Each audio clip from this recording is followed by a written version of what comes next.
ঝালকাঠিতে এলজিডির আওতাধীন রাজাপুরের সন্ধ্যা নদীর উপর আয়রন সেতুটি ভেঙে যাওয়ার ৭ বছরেও পুনরায় নির্মিত হয়নি।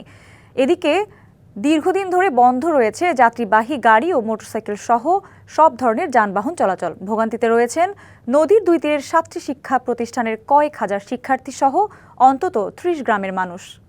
নদীমাতৃক বাংলাদেশের অন্যতম নদীবেষ্টিত জেলা ঝালকাঠি ২০১৯ সালের ১১ ডিসেম্বর জেলার রাজাপুরের শুক্রাগড় ইউনিয়নের তালুকদারহাট সংলগ্ন সন্ধ্যা নদীতে গাছবাহী নৌকার ধাক্কায় ভেঙে যায় ২২৫ ফুট লম্বা আয়রন সেতু। এতে রাজাপুর, কাউখালী ও ঝালকাঠি সদর উপজেলার সরাসরি সড়ক যোগাযোগ সম্পূর্ণ বিচ্ছিন্ন হয়ে পড়ে। ভোগান্তিতে পড়ে ৭টি শিক্ষা প্রতিষ্ঠানের হাজারো শিক্ষার্থী।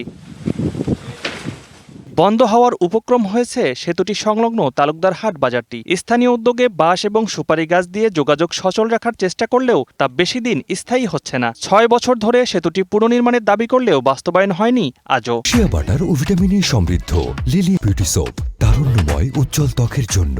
রিমার্ক, এই ব্রিজটা ভাঙ্গার কারণে রাজাপুর কাউখালী কোনো মানুষের যাতায়াত হয় না।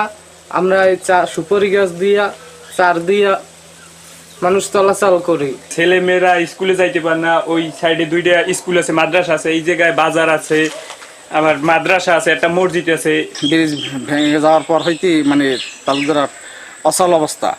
এখন আমাদের ব্রিজটি খুবই প্রয়োজন। প্রকল্প প্রস্তাবনা অনুমোদন হলেই সেতু পুনর্নির্মাণের আশ্বাস দিয়েছে এলজিডি। এখন এই ব্রিজটি দ্রুত বাস্তবায়নের জন্য আমরা ডিপিপিতে প্রস্তাব করছি। অনূর্ধ্ব ১০০ মিটার প্রজেক্টের সংশোধিত ১ ডিপিপিতে প্রস্তাব করা হয়েছে। ব্রিজটি দ্রুত বাস্তবায়নের ফলে দুই পারের জনগণের মধ্যে যোগাযোগের ক্ষেত্রে একটি বৈপ্লবিক পরিবর্তন আসে। দ্রুতই নতুন সেতু নির্মাণ করে দুর্ভোগ লাঘব চান ভুক্তভোগীরা। DBC news desk.